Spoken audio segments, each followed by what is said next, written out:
आदेश। महायोगपीठे तटे भीमरथ्या वरं पुण्डरीकाय दातुं मुनीन्द्रे समागत्य तिष्ठन्तमानन्दकन्दं परब्रह्मलिङ्गं भजे पाण्डुरङ्गम्। तडिद्वाससं नीलमेघावभासं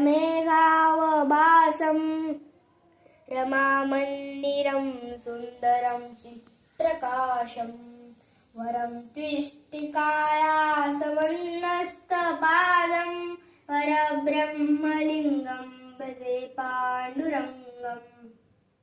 प्रमाणं भवाब्धेरिदं वामकान्ना नितम्बः कराभ्याधृतो येन तस्मात् विधातुर्वसते धृतो नाभिकोश परब्रह्मलिङ्गं भजे पाण्डुरङ्गम्।